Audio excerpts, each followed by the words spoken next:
Hello everybody, today we're going to be taking a look at SCP-3560, Object Class Euclid, Special Containment Procedures.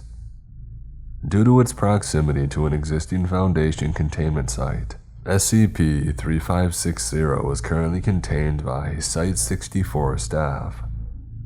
All trails leading to SCP-3560 to be closed to public access via a cover story of a severe landslide. Civilians attempting to access its location are to be detained by security personnel under the guise of Portland Park Rangers. Use of Class A amnestics on detained civilians has been approved. Description: SCP-3560 is a Class 3 interdimensional portal located within Forest Park, Portland, Oregon. The portal itself resembles an ellipse made of white fog standing vertically on its end, with an approximate length of 1 meter along the major axis. Physical objects that approach SCP-3560 from either face can enter its interior. The interior of SCP-3560 is a monochrome temperate forest, while plants located within its interior are made of biological material. They do not undergo cellular processes typical to similar non-anomalous plants. The entirety of its interior is covered in a constant fog that restricts visibility to approximately 40 meters.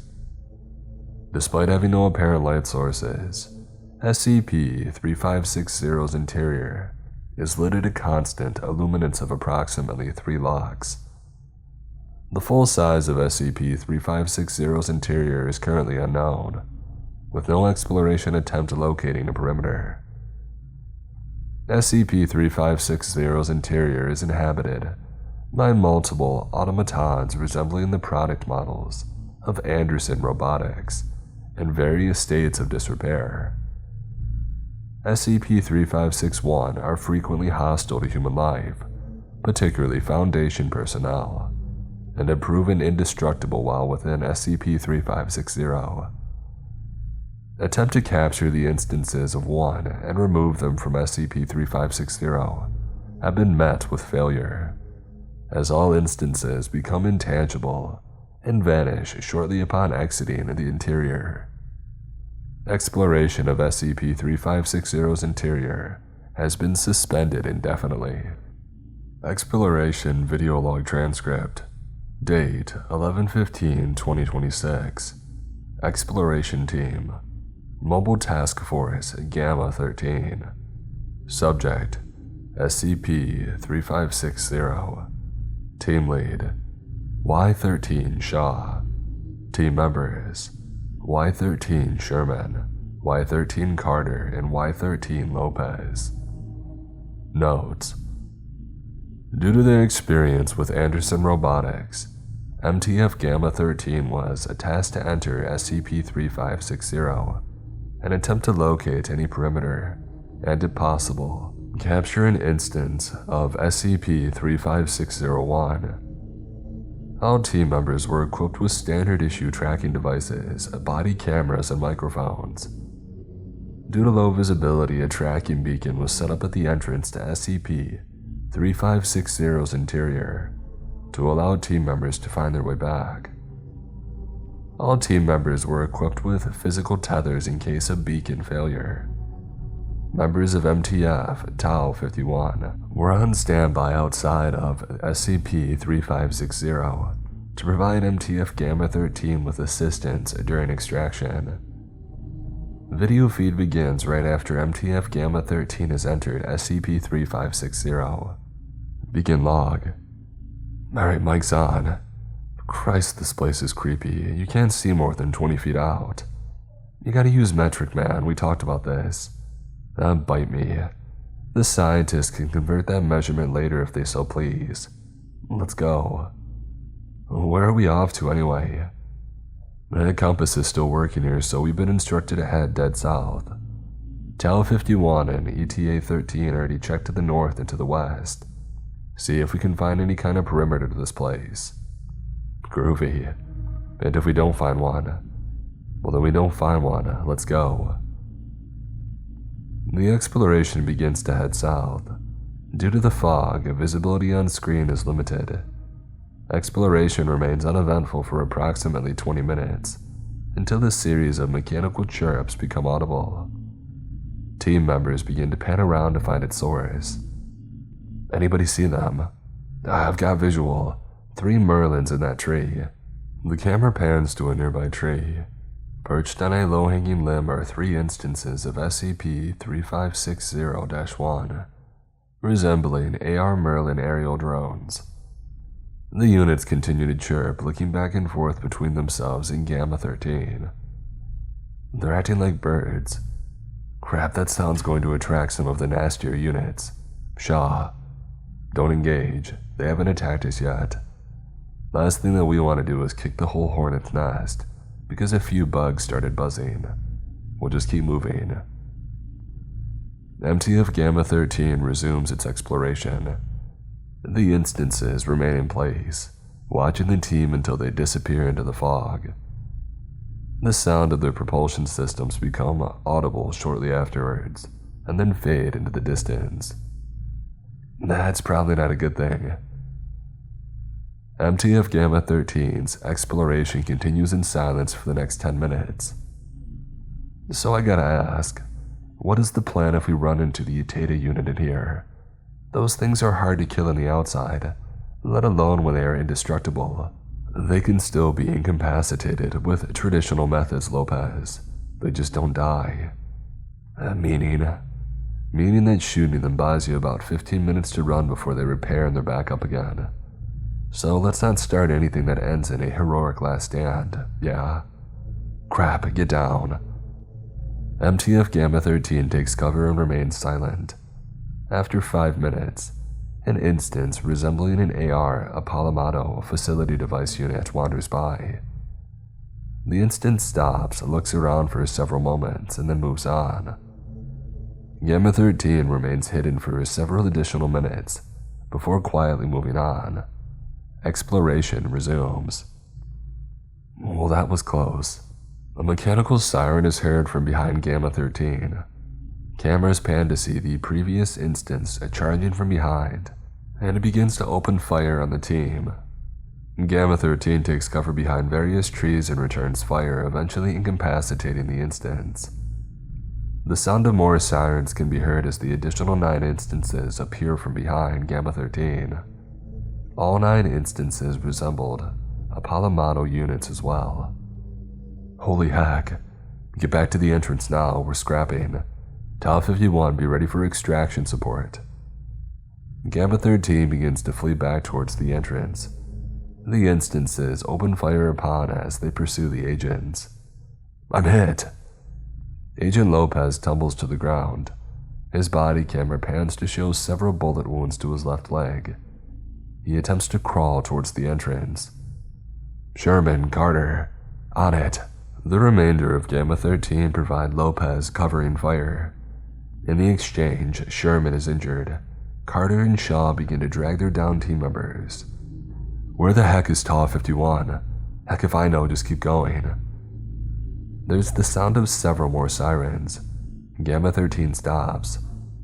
Cameras pan to show that they are now surrounded by 15 instances, resembling Apollo units. All instances remain still. Oh god. Several additional instances resembling peregrine humanoid utility droids and Saker androids approach at Gamma-13. One of the peregrine instances, with the serial number 31 woven into its left arm, then speaks to the agents. This instance has several patches of its aramid covering missing. First, you torment us there, and now you come and torment us here. Will it never end? 1360. It was. You shouldn't have come here. If you harm us, you will face retaliation. You should know that. I'm aware. You're not expendable like we were. It's part of the plan. The instances then depart, leaving Gamma-13 surrounded by the instances resembling Apollo units. Several sirens become audible once again, as the instances arm their weapon systems and take aim. Engage. Cameras pan around as Tau 51 arrives and engages with the instances. After a several-minute-long firefight, the instances are incapacitated. Members of Tau 51 begin to assist Gamma 13 with extraction. End log.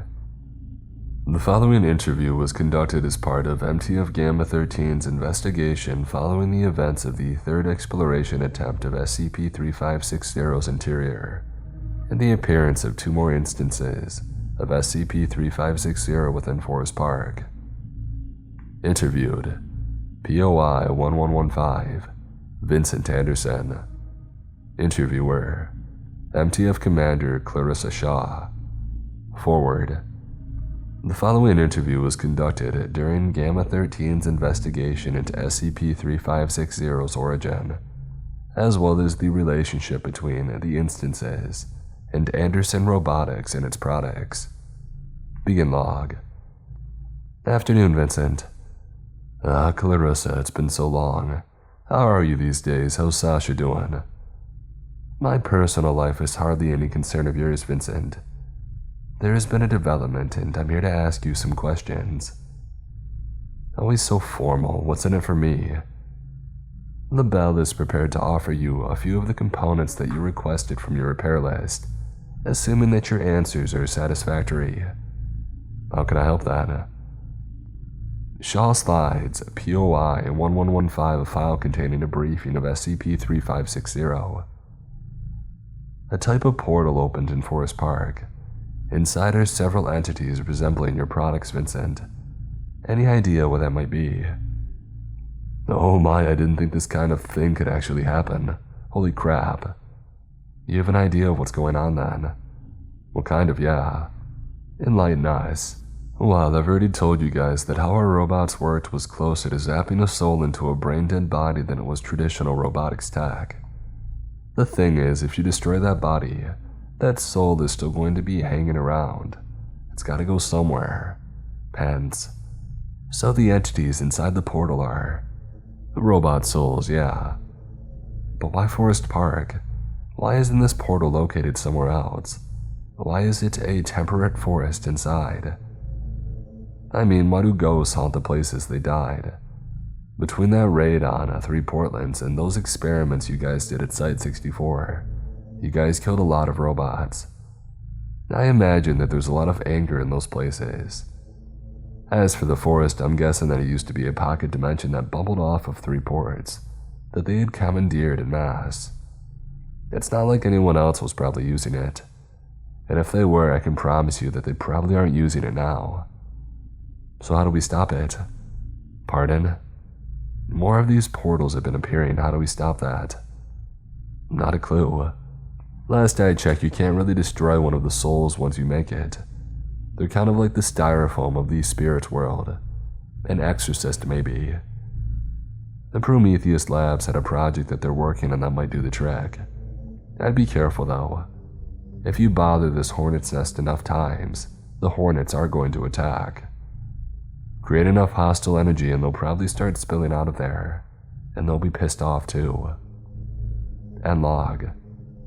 On 12/3/2027, an additional 4 instances of SCP-3560 manifested, with 2 forming within Site-64's staff dormitories, and 2 within the Unusual Incidents Unit's 3 Portland's headquarters, bringing the total number of instances to 8. Instances were observed to be capable of leaving SCP-3560's interior as Level 4 apparitions, and abducted a total of 12 UIU and Site-64 personnel. Use of Hoffman portable electro-thalamic units proved effective in exercising these SCP-3560-1 instances. Investigation into means of closing additional instances is currently ongoing. Attempts to enter SCP-3560 and rescue abducted personnel has so far been met with limited success. The remains of 4 of the 12 abducted personnel have been recovered within in various states of mutilation. Deborah Stevens, found strung from a tree via aramid fibers. Subject appeared to have had multiple strips of flesh removed from his body. Charles Freeman, found in a clearing, subject has been exsanguinated. Arav Jindal, found dismembered over a distance of 1 kilometer. Mari Tanaka, found adjacent to the SCP-3560 entryway. Subject had her skin removed and was revealed to be an Anderson Robotics Saker android. Subject was unresponsive, with her internal AI heavily corrupted. Each recovered individual was found bearing a heart symbol with a jagged line running down its center, sewn into their back with aramid fibers. Attempts to locate the remaining abducted personnel is still ongoing.